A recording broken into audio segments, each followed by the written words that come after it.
제목은 건강한 하나님의 자녀가 됩시다입니다. 우리 성도가 다 하나님의 자녀인데 다 같이 제목을 따라해 보겠습니다. 건강한 하나님의 자녀가 됩시다. 건강한 하나님의 자녀가 됩시다. 건강한 하나님의 자녀가 됩시다. 건강한 하나님의 자녀가 됩시다. 예.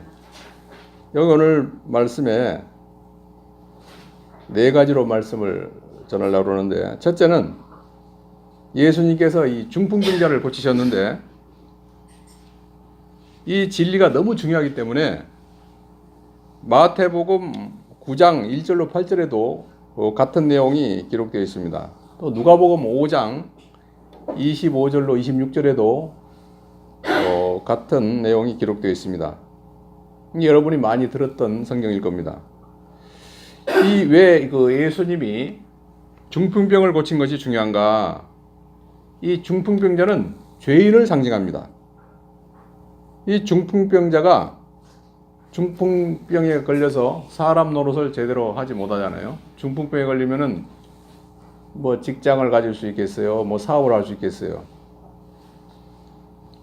아무것도 못합니다.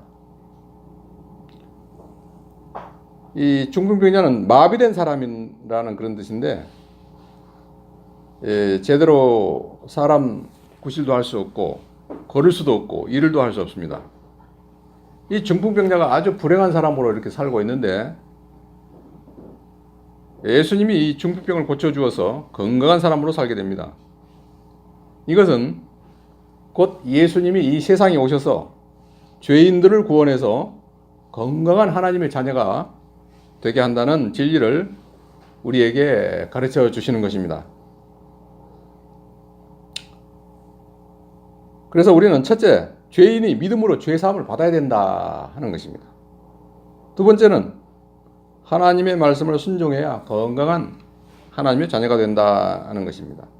세 번째는 건강한 하나님의 자녀라야 자신도 행복하고 하나님께 영광을 돌리는 성도가 된다 하는 것입니다. 네 번째는 이 죄사함을 받았다 하는 말씀은 아주 쉽고 일어나 걸어가라 하는 말씀은 매우 어렵다는 것입니다. 이 중풍병자를 한번 상상해 보세요. 아무리 돈이 많고 뭐 이쁜 아내가 있다 하더라도 자기 몸이 중풍병에 걸렸는데 뭐가 행복하겠어요? 우리는 이 타락한 인류의 조상 아담의 후손으로 태어나서 태어날 때부터 죄인으로 태어납니다. 그래서 로마서 3장에 의인은 없나니 아무도 없다 그랬어요. 이 다 중풍병자 같은 이런 죄가 있기 때문에 세상의 것을 다 소유해도 이 중풍병과 같은 죄 때문에 절대로 행복할 수가 없다는 것입니다.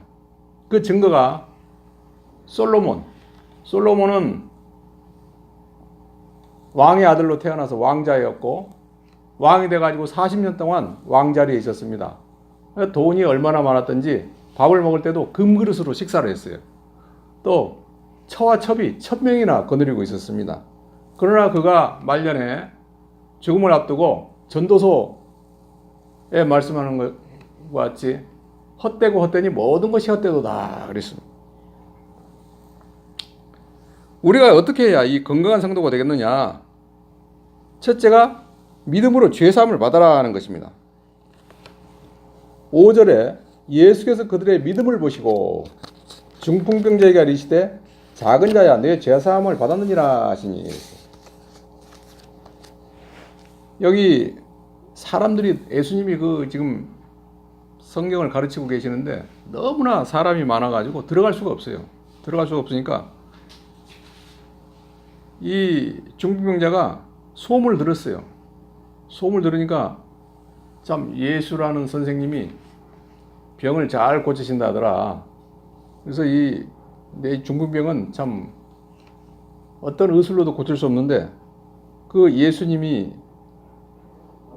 고치실 수 있다 하는 믿음을 가지고 그 친척인지 친구인지 나와 있지는 않지만은 네 사람을 부탁을 해가지고 나를 좀 들어서 예수님한테 좀 데려가 달라 해서 이렇게 들어가려고 그러는데 너무나 사람이 많아서 들어갈 수가 없는 거예요. 그러니까 이 4명의 친구들이 지붕으로 올라왔어요. 지붕으로.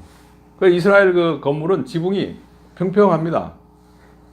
평평하게 이렇게 했기 때문에 올라가 사다리를 타고 이제 사다리가 밖으로 돼 있어요. 밖에서 올라가 가지고 그 지붕을 그 예수님 계시는 앞에 뜯어낸 겁니다. 뜯어내 가지고 그 들것을 달아 가지고 쭉 내리는 거예요. 이렇게 천장에서.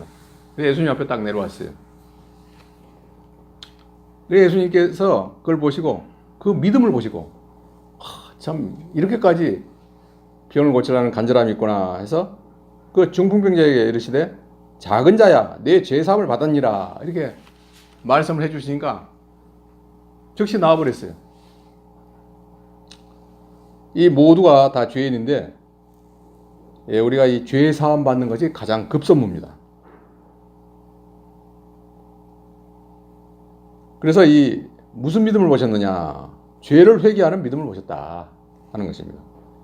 이스라엘 백성들은 이 모세 때부터 율법을 받아가지고 회개하는 여호와 하나님을 섬겼습니다. 그렇기 때문에 어떤 불행한 일을 만나면 이것은 죄값이다 이렇게 생각을 합니다. 그 증거로 요한복음 9장에 예수님과 제자들이 날 때부터 소경된 사람을 보고서 대화를 하는데 제자들이 예수님께 묻습니다.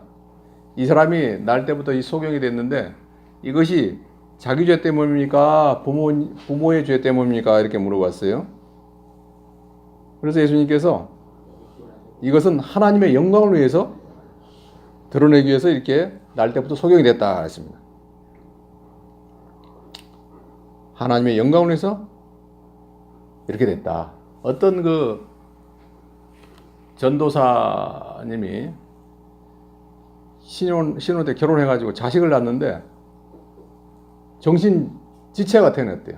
정신지체가 태어나가지고 첫째 그 딸은 건강하게 태어났는데 둘째 아들이 정신지체가 태어나가지고 굉장히 원망을 했다는 거예요. 하나님을. 하나님 어찌 이럴 수가 있습니까? 제가 뭐 크게 잘못한 것도 없는 것 같은데 더군다나 하나님 일을 하려고 지금 이제 신학 공부하고 전도사까지 되어 있는데 이렇게 장애를 주시면 어떡합니까? 원망을 많이 했대요. 그런데 그 아이가 참 그래도 건강히 자라가지고 그 누나가 잘 보살펴주고 가지고 잘 뛰어놀고 학교도 가고 그러는데 그러면서 자기가 이제 목사가 돼가지고 목회를 하면서 많이 깨달았다는 거예요. 이 요한복음 9장의 말씀을 이 날 때부터 소용된 자가 누구 죄 때문입니까? 이것은 하나님의 영광을 드러내기 위해서 이렇게 된 것이다 했을 때 참 그것이 조금씩 깨달아졌다는 것입니다. 자기가 그 목회를 하면서 어려운 사람을 볼 때 그것을 이해를 하게 되고 처지를 이해하게 되고 그걸 감사하게 됐다 하는 것입니다.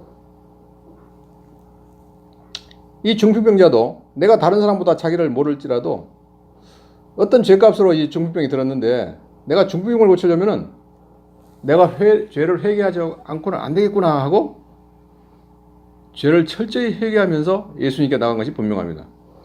시편 32편 5절에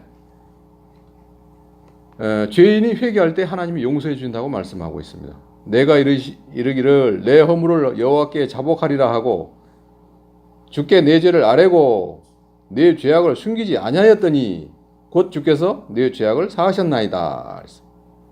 아무리 큰 죄를 범했어도 죄를 회개하면은 흰눈같이 깨끗하게 해주신다고 그랬어요. 이 중풍병자가 죄를 회개하고 예수님 앞에 나갔기 때문에 작은 자야 내 죄사함을 받았느니라. 이 말씀 한마디 해주니까 떡 나와버렸어요. 무슨 예수님이 안수기도를 해준 것도 아니고 무슨 약을 준 것도 아니고 말씀 한마디니까 다 나는 거예요. 예수님은 인간의 몸을 입고 오신 하나님인데 하나님께서 말씀 한마디면은 말씀으로 전부 다 이 우주 만물을 다 엿새 동안 창조하시고 마지막에 사람까지 창조하셨는데 하나님이 말씀하시면 안 될 게 없습니다. 아무리 큰 죄를 지어도 죄를 회개하면 흰 눈까지 깨끗하게 해주십니다. 그건 뭐 이 중풍병자가 회개만 했을까? 그 믿음을 가지고 나갔습니다. 두 번째는 예수님을 하나님의 아들, 구세주, 그리스도는 구세주라는 뜻입니다. 이 그리스도를 믿고 예수님 앞에 나갔습니다. 어떻게 하나님의 아들인 줄을 알았을까? 마가복음 1장 34절에 보면은 예수님이 많은 병자들과 귀신들을 고쳐준 것을 소문이 나돌았습니다. 마가복음 1장 34절에 예수께서 각종 병이든 많은 사람을 고치시며 많은 귀신을 내쫓으시니 귀신이 자기를 알므로 그 말하는 것을 허락하지 아니한지라.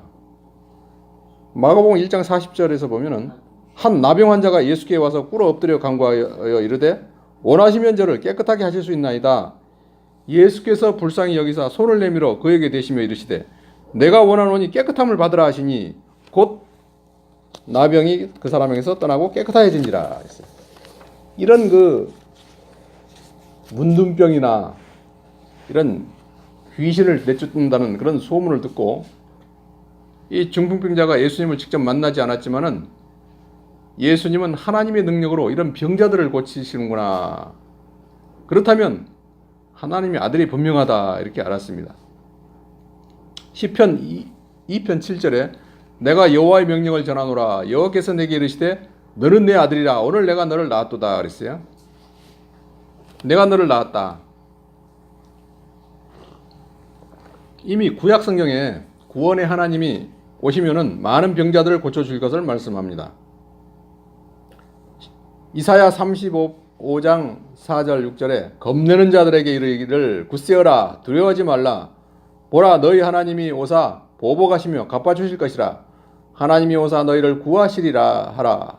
그때 맹인의 눈이 밟을 것이며 못 듣는 사람의 귀가 열릴 것이며 그때 저는 자는 사슴같이 뛸 것이며 말 못하는 자의 혀는 노래하리니 이는 광야에서 물이 솟겠고 사막에서 시내가 흐를 것임이라.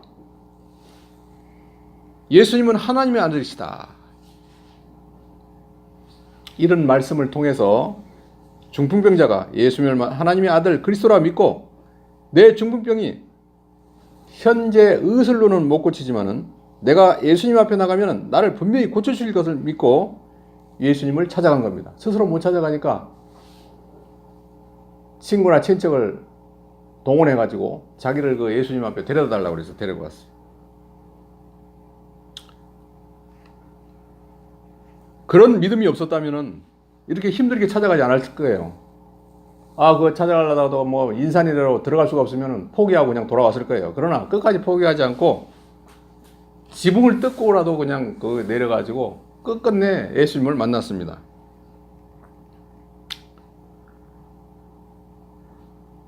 확신했어요. 고칠 수 있다는. 예수님의 이 믿음을 보시고 내 죄사함을 받았니라. 그러나 그때도 아직 중풍병이 고쳐지지 않았어요.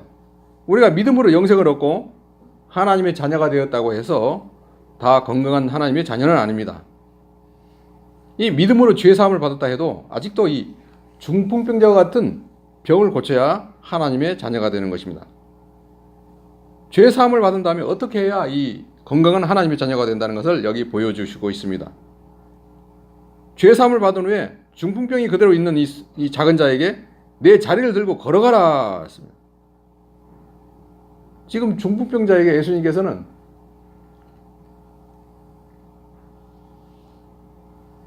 내 죄사함을 받았니라 이렇게 말씀을 하신 다음에 내 그 자리를 들고 걸어가라 그러는 거예요. 이 말이 됩니까?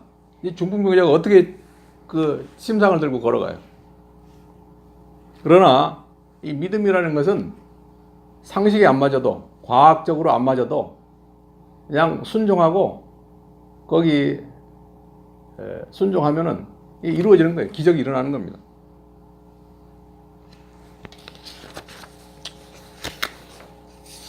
그대로 하나님의 말씀은 이루어질 줄 믿고 믿으면 순종하는 것이 행함이 있는 산믿음인 것이. 마리아 그랬잖아요. 예수님의 육신의 어머니 마리아도 네가 성령을 얻게 되어 구세주를 낳을 것이다 할 때 주의 개입 정연이 말씀대로 지리이다 이렇게 아멘했습니다. 그때 구세주를 탄생하는 그런 축복을 받았습니다. 그때 이 중풍병자가 다른 말 하지 않았어요. 예수님 말씀을 믿고 힘을 써보니까 일어나지는 거예요. 일어나지니까 하나님이 힘 주셔가지고 제자리에서 벌떡 일어섰습니다. 또 침상을 들어보니까 들을 만한 힘이 생겼어요. 또 들고 나갔습니다. 오래 믿었지만은 아직도 이 중풍병이 남아있는 하나님의 자녀인가, 아직도 중풍병이 남아있는 하나님의 자녀인가, 이 하나님이 보실 때 이 중풍병이 남아있으면 얼마나 애타겠어요.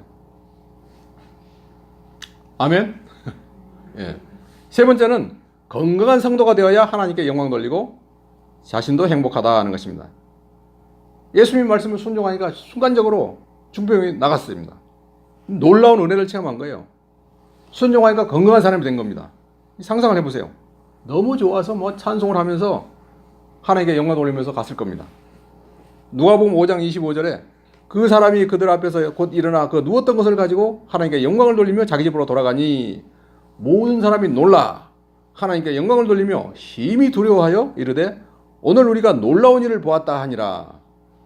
우리가 이 중풍병 같은 이런 병만 고치면은, 사람병만 고치면은 하나님의 은혜가 자기가 체험했기 때문에 너무나 행복하고 너무 기쁘고 하나님께 감사하게 되는 것입니다. 또 자기만이 아니고 그것을 보는 주위 사람들이 하나님께 영광을 돌리게 됩니다. 금방 침상을 에다 누워가지고 왔는데 이게 뭐 걸어가니까 이거 웬일이냐 심히 놀라며 하나님께 영광을 돌렸다 했습니다.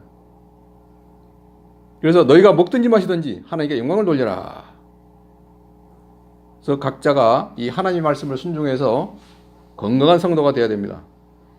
어떤 성도가 건강한 성도인가?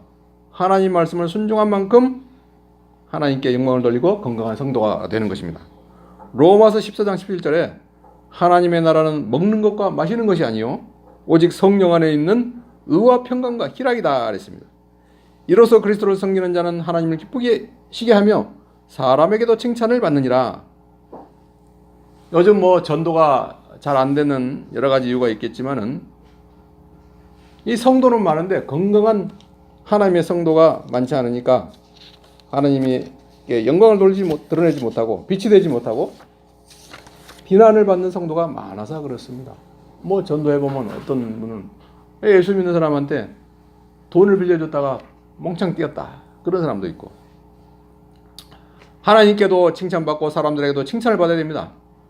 가정에서도 아내가 남편을 복종하고 경외하고 남편들은 아내를 내 몸과 같이 사랑하라 그랬으니까, 그러면 건강한 하나님의 자녀가 되어서 이웃집에서 볼 때 저 집은 참 예수 믿는 집이라서 그런지 행복하게 사는구나 하고 하나님께 영광을 돌리게 됩니다. 우리나라 이 노조 운동도 그래요. 80년대 초에 노조를 이제 인정을 해가지고 그때부터 노조 운동이 일어나기 시작했는데 너무나 이게 노조가 너무 세진 거예요.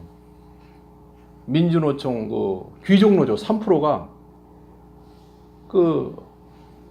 아주 그냥 나라를 좌지우지하고 있습니다. 비정규직은 똑같은 일을 하는데도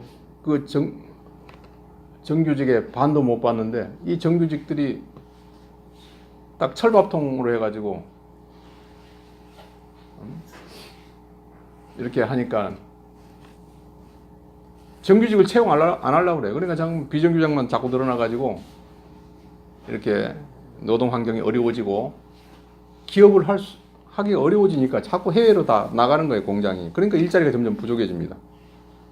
이 세계가 다 우리나라 노조가 너무 세다는 것을 인정하고 있습니다. 이 교회에서도 하나님 말씀을 순종하고 원수를 사랑하라, 내 이웃을 내 몸과 같이 사랑하라, 위도들께 순종하라, 그것만 잘 지켜도 하나님이 기뻐하시는 교회가 됩니다. 뭐 이 다음에 돈 많이 벌어서 뭐 개척교회 하겠다, 그거 참 어려운 일이에요. 이 하나님 말씀을 순종할 때 건강한 하나님의 자녀가 되는 것입니다. 하나님 말씀을 믿고 순종할 때 건강한 하나님의 자녀가 됩니다. 이 진리를 우리에게 보여주시니라고 중풍병자에게 일어나서 내 상을 들고 걸어가라 이렇게 말씀하십니다. 이 가정에서 중풍병 걸린 자녀가 있다면 그 부모 마음이 얼마나 찢어지겠어요. 내가 독생자를 십자가에 못 박아서 죽여서 내 죄를 사해 줬는데 아직도 중풍병자 같은 죄를 가지고 있으면 얼마나 하나님이 애타시겠어요. 내가 예수 믿기 전에는 이 중풍병자와 같았는데 이제 하나님 말씀을 순종하면 건강한 하나님의 자녀가 되고 하나님께 영광이 되고 나도 건강한 성도가 되는 것입니다. 죄 사함을 받으라 하는 것은 쉽고 일어나 걸어가라는 것은 어렵다 그랬어요. 죄 사함을 받는 것은 눈에 안 보여요. 그냥 믿음으로 예수 그리스도를 구주로 믿으면은 죄 사함을 받게 됩니다. 그러나 일어나 걸어가라 하는 것은 힘을 써야 돼요. 하나님도 힘을 주셔야 됩니다.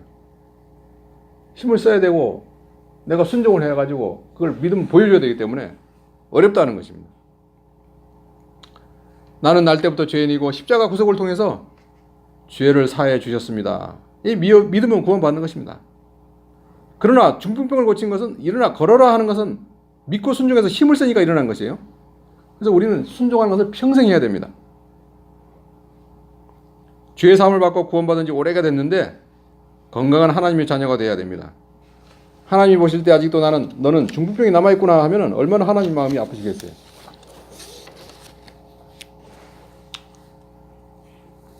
마태복음 9장 1절로 9절에 중풍병자가 다른 사람들에게 메고 와서 그 중풍병이 고침을 받았어요. 그러니까 거기 모인 사람들이 또 그 소문을 듣는 모든 사람들이 가운데 이 중풍병든 자로 나음을 받은 이 사람만큼 기쁘고 평안하고 소망에 가득 찬 사람이 없었으리라고 생각이 됩니다. 그 이유는 그가 고통하던 그 병이 물러가서 고통이 없어졌으니까 기쁠 것이고 또 그가 자유활동을 하지 못했는데 자유하게 됐으니까 기뻤을 것이고 참 절망 속에 있던 그 가련한 신세가 남 못지않은 이런 새 소망을 가지게 되었으니까 기뻤을 것입니다. 다른 사람이 멸시를 했는데 이제는 멸시 안 받겠다. 다른 사람이 나를 어떻게 하겠다 이런 것은 그 염두에 생각도 나지 않았을 것입니다. 다만 그는 고통이 물러간 것과 이제는 평안한 건강이 온 것, 장애의 그 부자유가 물러간 것, 이제 자유활동이 온 것, 희망 없는 그에게 창창한 희망이 넘치게 된 이것을 이래서 본인은 누구보다도 기쁨과 평안과 소망에 가득 찼을 것을 우리에게 보여주시는 것입니다. 예수님은 우리의 온갖 고통을 평안으로 바꾸어 주시는 일을 하러 오신 구주시요, 우리에게 온갖 면으로 자유하지 못하는 우리들에게 자유활동을 할 수 있는 이런 자로 만들어 주시기 위해서 오신 주님이시요, 또 모든 면에 절망과 낭만과 이렇게 점철된 우리에게 참 소망이 있다고 해도 좀 깊이 생각하면 시간이 지나면 다 절망화 돼버리고 마는 이런 인생인데 어떤 시공이나 어떤 그것에도 침해받지 않는 이런 가득 찬 소망을 주시는 주님으로 오신 것입니다. 그래서 그 당시 그 환자에게 이 세 가지 종류의 행복이 누구보다도 충만했습니다. 이것은 우리에게 이 세상에 이런 것 저런 것을 종류로 평안도 기쁨도 자유도 소망도 있지만은 인간 중에 그 최고의 쾌락과 자유와 영영한 소망은 예수님 한 분으로서만 이 일이 가능하지 그 외에는 다른 것이 없는 것을 가르치는 계시인 것입니다. 이것을 믿는 사람이 복이 있는 것입니다. 예수님은 치료하러 오신 분이라는 것을 믿고 소망하는 자, 예수님으로 말미암아서만 이 세 가지의 인간의 그 강령적인 행복을 받을 수 있는 이 사실을 믿는 성도, 이런 성도가 복이 있는 것입니다.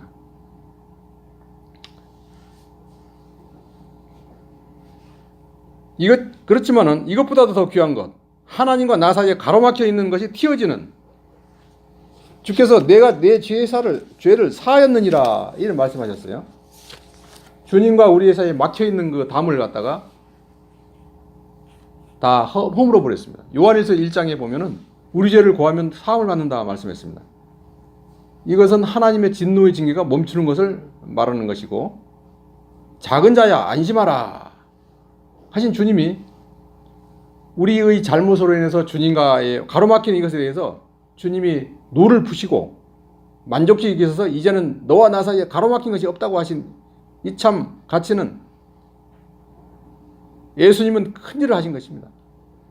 어느 것이 크나 세상에 이런 것보다 크다고 하신, 크게 평가하신 그 중생된 년들이 만물과 함께 탄식하는 이 탄식의 난제, 주님과 나 사이에 막혔던 이것이 이제 주님이 만족히 여기셔서 이런 것을 헐어서 다 제하시고 너와 나 사이에 막힌 것이 없다고 하신 이것만큼 우리가 어느 정도를 느끼고 있으며 여기에 대해서 어느 정도 우리가 평가해서 얻으려고 노력을 하고 있는지 이것이 우리에게 문제가 되겠습니다.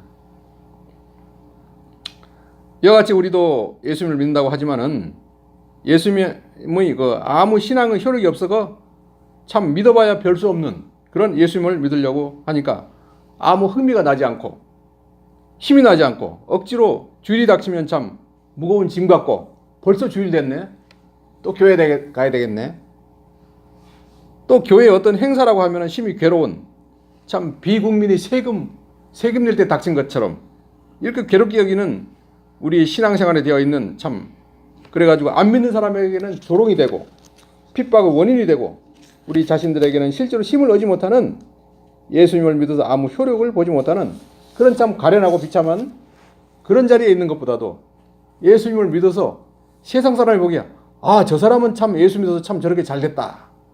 예수 믿는 것은 우리가 처음에는 내가 그렇게 신앙생활하면 망한다 그랬는데 과연 망하지 않고 다니엘 보세요. 저가 하나님 믿다가 죽는다 그랬지만은 그거 죽지 않고 당신 다니엘의 그 지금 우상에 절 안 해가지고 그 영광로에 들어가면 우리는 어떻게 됩니까? 당신이 이 바벨론의 총리가 돼가지고 참 당신을 믿고 이렇게 의지하고 여기 포로 생활을 하고 있는데 당신이 그 왕의 명령 거절해가지고 영광로에 들어가면 우리는 뭘 믿고 삽니까? 할 때도 다니엘은 그리 아니하실지라도 나는 전능하신 하나님을 믿겠다 해서 그냥 그 금지상에 절하지 않아서 영광로에 던져놓았지만은 머리카락 하나 타지 않고 살아나왔습니다. 누가복음 5장에 베드로가 그물을 던져가지고 밤새도록 고기를 잡았지만은 고기 한 마리 못 얻었지만은 예수님께서 오셔가지고 배 오른쪽에 깊은 곳에 그물을 내려라 할 때 자기 상식에 안 맞고 과학적으로 안 맞지만은 말씀에 의지해서 그물을 던지니까 153마리나 되는 어마어마한 고기를 잡았습니다. 그래서 너희들이 나를 찾아오는 것은 떡을 먹고 배부른 까닭이요 표적을 본 까닭이 아니라 썩는 양식을 위해서 일하지 말고 영생토록 있을 양식을 위해서 일하라 하는 참 주님의 탄식거리가 될 터인데 베드로는 이것을 참 표적으로 삼아서 그 고기로 인해서 그것으로 만족하지 않고 거기서 자기가 하나님에게 거슬린 것과 하나님과 자기에게 막혀있는 그런 문제를 인해서 말하기를 죽은 것 같이 거꾸로 엎드려가지고 주여 주님과 나 사이에는 태산 같은 것이 막혀 있습니다. 나를 떠나시옵소서. 주님과 나 사이에는 태산 같은 죄가 막혀 있으니 주님과 나와는 같이 하실 수가 없습니다 하고 회개를 하고 하니까 주님은 그에게 시몬 베드로야 안심하라. 이제는 내가 이것을 깨닫고 이 사람이 되었으니 이제 후로는 내가 고기 수입의 소망자가 되지 않고 사람을 낚으리라. 사람 낚는 어부가 되리라. 그래서 참 12제자 중에 수제자가 되었습니다. 또 뽕나무에 있는 삭개오야 내려와라. 내가 오늘 밤에 너희 집에 가서 너와 함께 거하겠다. 이렇게 주님이 영접하시고 주님이 위로하시고 동행하는 이 동행. 주님이 작은 자야 안심하라. 주님이 우리의 이름을 불러주시고 영접하시면서 주님이 위로하시고 동행하는 것. 이것이 우리에게 최고의 목표요. 이것이 우리의 종착이 되는 소망인 것을 보여주고 있습니다. 요한복음 21장에 보면은 실수 많은 베드로에게 예수님께서 나타나셔서 요한의 아들 시몬아 내가 이 사람들보다 나를 더 사랑하느냐 할 때 내가 주를 사랑하는 줄 주께서 아시나이다. 또 물어봤어요. 내가 나를 사랑하느냐? 사랑합니다. 처음에는 참 선생과 제자의 사랑을 이야기했어요. 그 다음에는 친구 간의 사랑을 이야기했어요. 마지막에 이제 아가페 사랑을 말했습니다. 그럴 때 내 양을 먹이라. 내 양을 먹이라. 여기서 이렇게 전능하신 주님이 우리를 치료자로 오셨는데 치료받지를 못한 우리 입장에서 보이는 치료를 받을 수 있는 자로서 옮겨 서야 되겠고, 만일 보이는 치료를 받은 형제들이 있다고 하면은 그 자리에서 9문둥이와 같이 머물러 있지 말고 한 문둥이, 10문둥이를 고쳐줬는데 9문둥이 다 떠나고 있어요. 한 문둥이만 찾아와가지고 주님께 감사를 했습니다. 그래서 이 베드로는 너를 이제 원치 않는 곳으로 끌려가리라. 선한 목자는 양을 위해서 목숨을 버린다. 그래서 이 동행의 자리에 나가도록 목표를 정하고 우리가 달려나가야 되겠습니다. 그래서 이 죽을 때까지 죄 사함을 받았느니라 하고 일어나 걸어가라 하는 말 중 어느 것이 쉽겠느냐. 그러니까 우리가 날마다 일어나 걸어가도록 힘을 써야 됩니다. 날마다 이 성경을 읽고 듣고 지켜야 됩니다. 날마다 믿고 순종하라는 것입니다. 그래서 다 건강한 하나님의 자녀가 되어서 모두가 중풍병을 고친 이 작은 자처럼 하나님의 기쁨이 되는 아름다운 교회 성도들이 되는 저희가 다 되어야 되겠습니다.